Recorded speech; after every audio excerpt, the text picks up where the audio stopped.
can afford to ignore the evidence.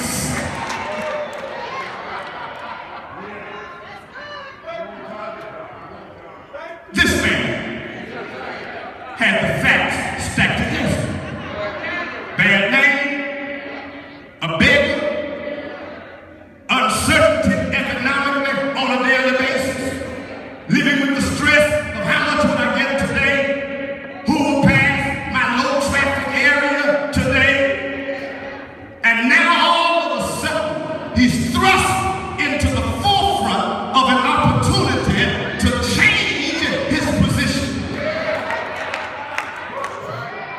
And he's ready to forget his facts and use his faith.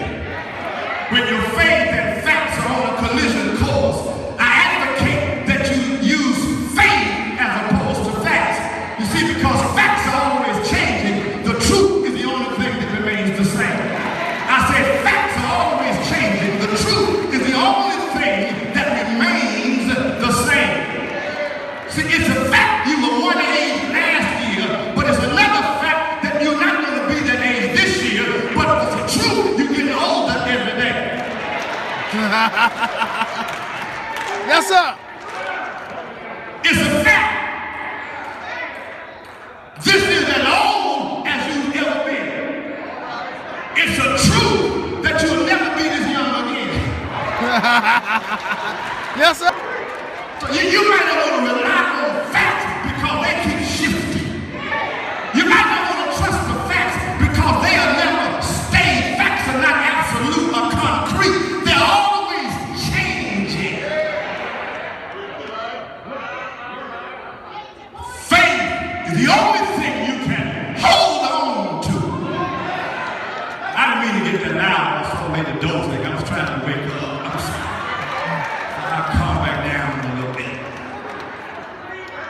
The facts are that this guy was a beggar, and then when Jesus came by his way, he was absent.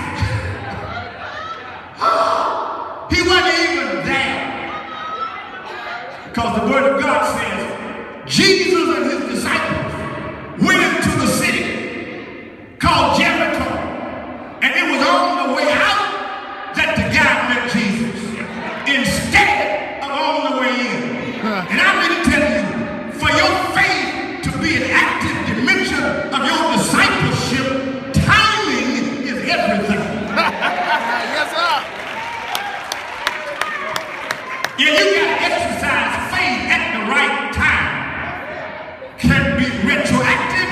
It's got to be on time. Timing is paramount. Timing is critical for everything. He was out of place when Jesus came by. Well, what do you mean he's out of place? Where do you get that from? Well, I believe that biblical beggars always beg at the same spot, based on the reference of Acts chapter 3. Because there was a beggar who was carried to the gate called Beautiful every day. I think it's in the interest of any beggar, especially a blind beggar, not to go to new territory every day, because you will not have sympathy or empathizers in new communities. If you're blind, you need somebody who cares about you so they can watch you come. Yes, sir. So I can't imagine him being out of place. And brothers, now you in church just out of place. So there are a couple of people I've looked at around the audience. You can tell that their mind out by the car waiting on their body to come on out. They are out of place. Yes, sir. In church, but out of place. Busy talking to somebody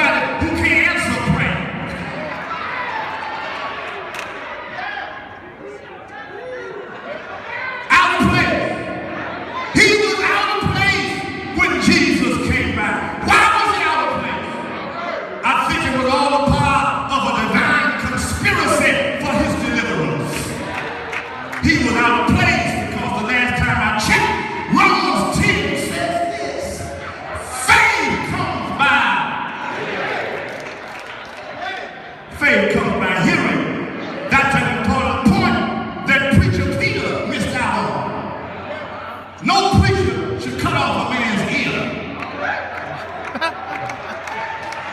I give you more. No preacher should cut off a man's ear. Because after all, how can he hear without an ear, preacher? Faith comes by hearing. And as of yet, the blind man has not heard anything.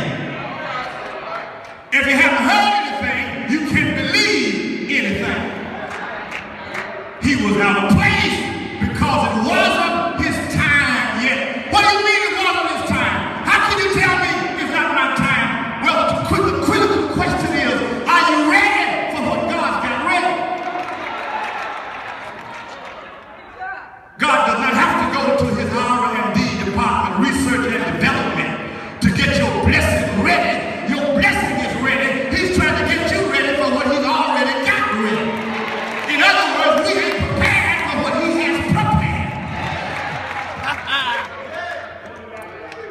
While you may be hanging out in holy places, it's not yet your time. Because you're not ready for what God's got ready. You can want some things, but you're not ready for it. You're just not ready for it. You don't need, and that's why any sisters could probably agree. You driving down the street, you see this brilliant color sports car moving, and you go, who's driving that car? Oh, that's a bad car. And you pull up to the light and look to the left, and there's somebody bald-headed close to 100. Eyeglasses with 3 dimensions. And you look like, what is he doing? Driving that car. Well, but he's ready for what he's doing. So if you give that car to somebody 17, they're going to go and rubber at every corner and have a ticket in every other block. So you got to be ready to handle power. You got to be ready to handle assignments. You got to be ready to deal with responsibility. You may not be ready for what he's got ready. It takes a little time. You need to do a little more hearing.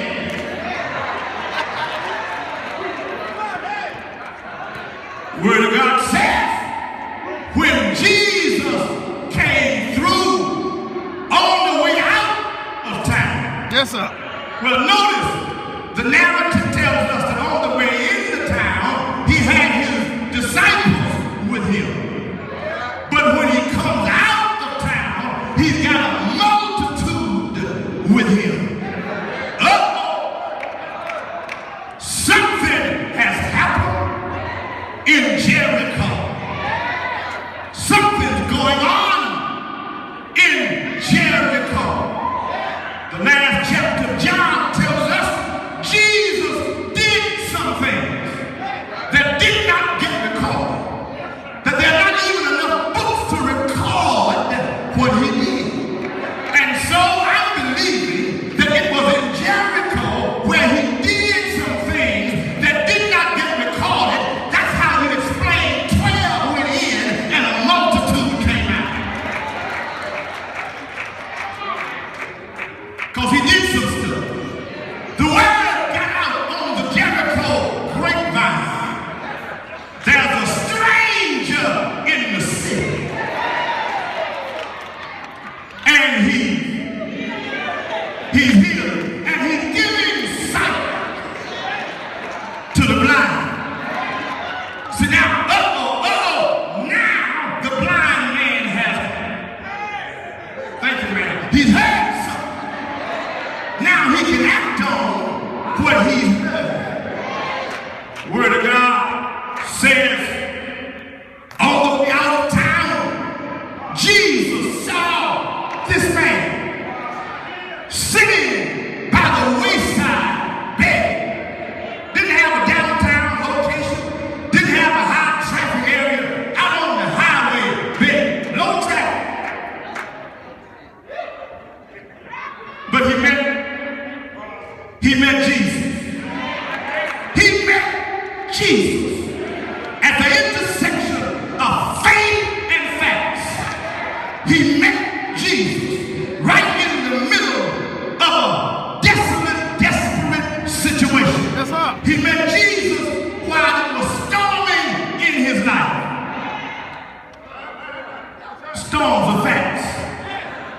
but they don't last. Come on, stay awake, scoot your chair, tell a neighbor, every storm.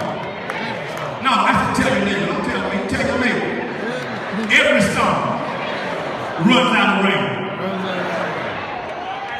I know you knew it, you just had to say it like that. Every storm